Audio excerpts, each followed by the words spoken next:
오늘도 정치권, 사회 여러 가지 뉴스들이 있습니다. 자, 오늘 하루 뉴스를 정리해드리죠.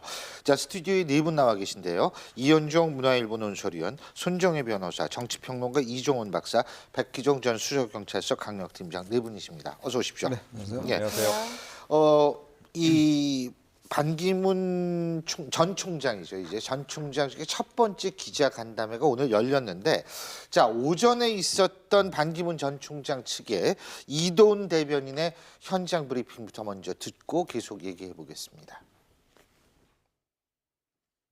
고속철도도 타보고 지하철도 타보고 검토가 있었는데, 그렇게 할 경우에 여행객들이나 다른 분들한테 너무 좀 그 피해를 많이 주는 거 아니냐, 그런 의견이 있어서 그거는 일단 안 하기로 했습니다. 이승만, 박정희, 김영삼, 김대중 대통령 묘역에 방문하고 또 사병 묘역도 참배할 예정입니다. 팽목항은 어떻게 안 갈 수가 있겠습니까? 당연히 가야죠. 노무현 대통령 묘소도 당연히 참배를 해야죠. 전직 유엔 사무총장으로서 산부인을 만나 뵈야 되니까 당연히 그 황교안 총리도 만나 뵐 겁니다.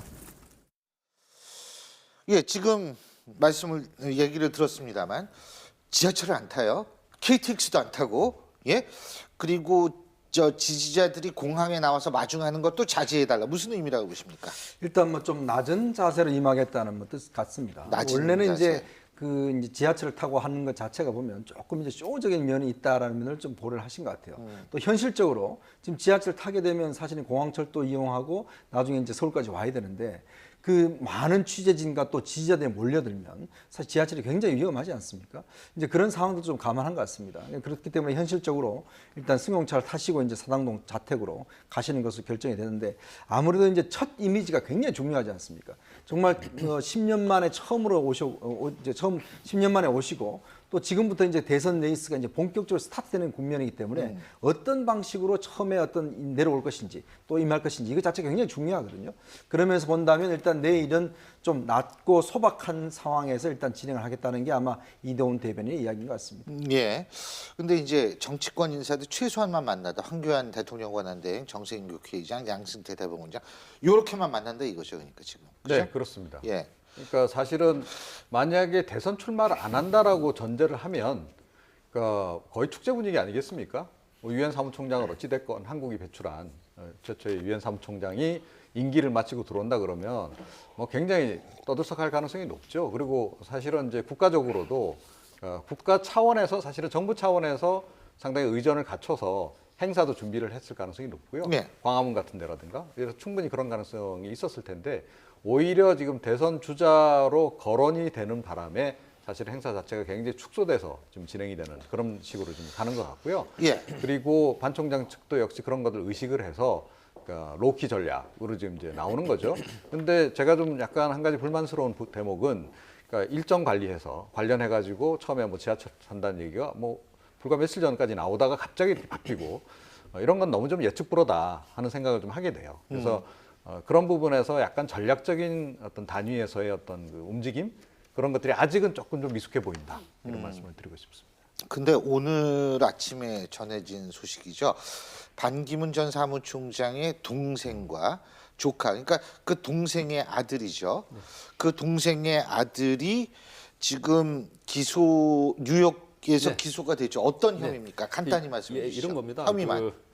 지금 베트남에 있는 소위 말하면 경남 기업 성한종 회장이 있었던 베트남에 있는 랜드마크 72라는 네. 이 그 복합 빌딩을 1조 2천억을 들여서 건설을 합니다. 네. 근데 이제 재정적으로 어려움을 겪게 돼서 결국은 그 반주연이라는 반기문 총장의 조카가 재직하고 동생의 있는 아들이죠, 네, 그러니까? 그렇죠. 동생의 아들이죠. 예.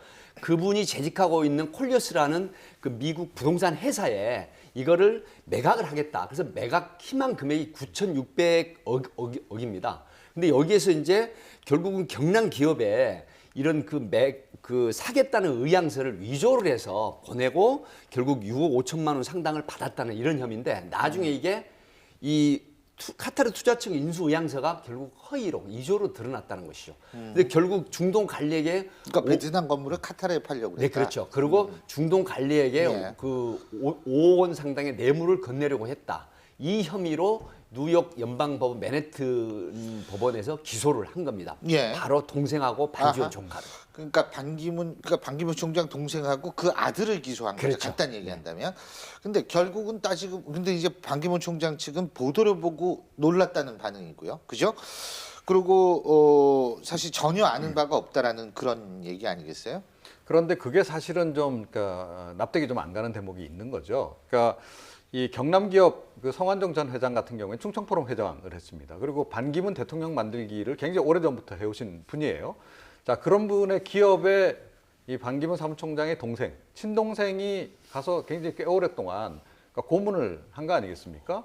그 경영에도 개입을 관계를 하게 되고 또 이 지금 논란이 되고 있는 랜드마크 이 72 이 사업에도 아주 깊숙이 개입을 한 것으로 이렇게 알려져 있어요. 동생이요. 예. 예. 자, 근데 그 동생의 아들이 이제 미국에서 이 부동산 거래 관련한 그런 이제 업체에서 이제 일을 하면서 이제 이 매각 과정에 개입을 하게 되는 것이고, 그리고 이 조카 같은 경우에는 사실은 반기문 사무총장이 조카라고 하지만 거의 아들처럼 이렇게 대해온 그런 친구라는 거죠. 근데 반 총장이 예전에 조카 문제에 있어서는 본인이 참 할 말이 없다라는 인정하는 얘기를 했지 예, 않습니까? 그렇습니다. 그래서 그러니까 뭐 심지어 뭐 결혼식 할 때 그 주례까지도 섭외를 해주고 이럴 정도로 아들처럼 이렇게 챙겼다는 얘기고, 그리고 이 사촌 그러니까 이 조카하고 예. 반기문 총장 아들하고도 가까운가 봐요, 굉장히. 예. 그리고 반기문 사무총장 같은 경우에 이 아들이 그러니까 최근에 뭐 SK텔레콤 뉴욕지사에 뭐 예. 취업한 거 관련해서 그것도 특혜도 이제 그런 논란이 의혹 제기도 됐지만, 있었죠. 그러니까 그 전에 그러니까 카타르 도화은행에 근무를 했단 말이에요. 예. 그 관련해서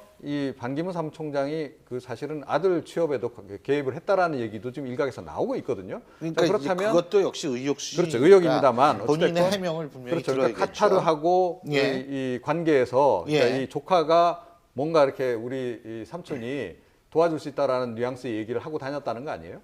그런 것이 다 지금 연관이 됩니다. 그러다 보니까 한쪽에서 국내적으로는 경남기업 성완종 예. 회장하고의 연결고리, 예. 그리고 저쪽에서는 이제 카타르하고의 예. 연결고리, 이게 이제 논란이 되는 것이, 거기에 심지어 반기문 사무총장 아들까지 지금 개입이 돼 있다고 하는 것이 이게 굉장히 정치적으로 논란이 될 여지가 많은 거죠. 어, 근데 근데 만약에 그런 의혹이 반기문 된다는 전 거죠. 총장이 예. 이 사건에 관여했다고 하면 뉴욕 검찰이 조사라도 했을 겁니다. 예, 그런 그렇죠. 정황이 없기 때문에 사실 수사 그렇죠. 대상이라든가 기소 예. 대상에 빠져 있다고 생각이 돼서 이 범죄 사실에 어떤 역할을 했을 거라고 생각하진 않아요. 다만 당연히 그렇겠죠. 이게 이제 문제가 되는 것은 나중에 대통령이 정말 되셨을 때 친인척 비리에 대해서 근절할 수 있겠느냐에 대한 의구심을 반기문 총장님이 명확하게 해소해주는 어떤 후발적인 조치가 필요하다는 아하, 거죠. 그렇죠.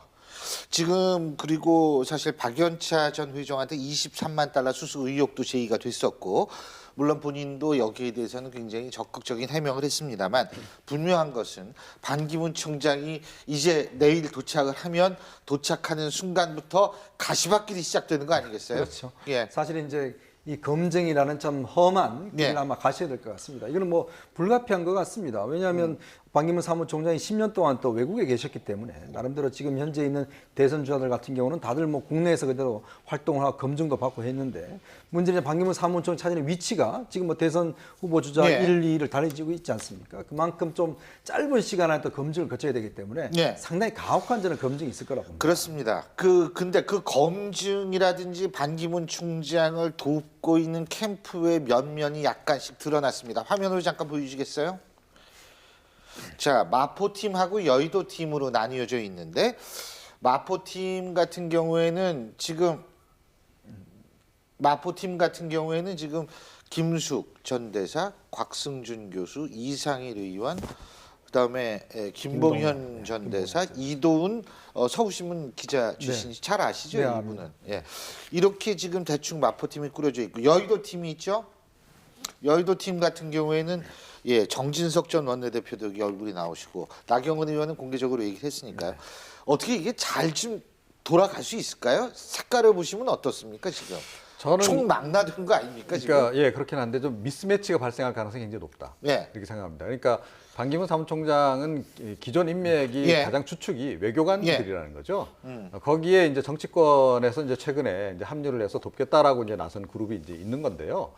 이 두 그룹이 지금 아직까지는 뭐 정황상 지금 따로 놀고 있는 그런 형국이라는 거죠. 아니 저는 이거 딱 인적 구성을 네. 봤을 때 역할 분담이 어떻게 되는지 잘 모르겠더라고요. 그렇죠. 그러니까 이게 유기적으로 기존에 계속 활동을 해와도 사실은 이 대선 국면에 들어가면 굉장히 서로 이 손발이 안 맞는 경우가 많은데 예, 이미 따로 활동해 오던 두 그룹이 과연 결합을 해서 활동을 했을 때 전략 수립이라든가 또 하다못해 어디 가서 행보 하나 정하는 것도 쉽지 않을 가능성이 굉장히 높다. 그리고 그거 자체가 굉장히 논란이 될 여지가 좀 있다라고 보는데 일단 주축은 외교관 그룹입니다. 예. 근데 이 외교관 그룹이 이 정치권에 들어와서 사실은 그 성공적으로 안착한 경우가 별로 없기 때문에 예. 약간 그 부분에 좀 그러니까 아하. 약간 걱정이 되는 대목이 있는 거죠. 예. 근데 지금 보니까 이제 아마 그 반기문 사무총장 측도 그런 부분을 의식하는 것 같아요. 그래서 이제 세 가지 원칙을 정했다고 그래요. 일단은 외교관 출신들은 다 이선으로 물러나겠다는 거 하고, 그다음에 충청 출신들, 그러니까 이 고향과 관련된 문제에 대한 좀 이제 이선으로 좀 물리고, 그다음에 이제 새누리당하고도 사실 관계를 하지 않겠다라는 거. 아마 그 세 가지 원칙을 갖고 지금 하고 있는 것 같습니다. 왜냐하면 반기문 사무총장이 지금 뭐 충청 대망론이라고 해서 충청의 후보만은 아니다는 것이거든요. 또 외교관으로 너무나 할 경우에는 너무나 또 외교관들의 틀에 다해서 이 외교관이라는 게 그렇지 않습니까? 원래 짜여진 것은 잘하지만 뭔가 창조적인 집단은 아니잖아요. 이제 그런 측면에 봤을 때는 일단 이 삼불 정책을 일단 처음부터 시작을 할 것 같은데. 예. 근데 문제는 이제 이 대선이라는 것은 정말 정교하고 정치적인 또 이 수가 뛰어나야 되지 않습니까? 예. 그런 면에서 볼 때는 아직까지 저 캠프 같은 경우는 제가 볼 때는 아직까지 제사가 상당히 부족하지 않나 싶습니다. 근데 한 가지는 뭐냐면 이거 딱 보면은 이상현 전 의원도 그렇고요. 곽승준 교수도 그렇고 그다음에 정진석 전 원내대표는 좀 예외라고 하지만 나경원 의원이라든지 이런 분들이 다 MB 쪽에서 이미 한번 손발을 맞춰봤던 분들 아닙니까? 그러니까 이제 그런 노하우가 얼마나 발휘될지는 저희가 지켜보고요. 내일입니다. 내일 오후 5시 반경에 도착을 하면 첫 번째 반기문 총장이 막 메시지를 발표할 겁니다. 그리고 반기문 총장에 대한 다양한 반응이 나올 텐데요. 그건 저희가 또 내일 한번 짚어보겠습니다.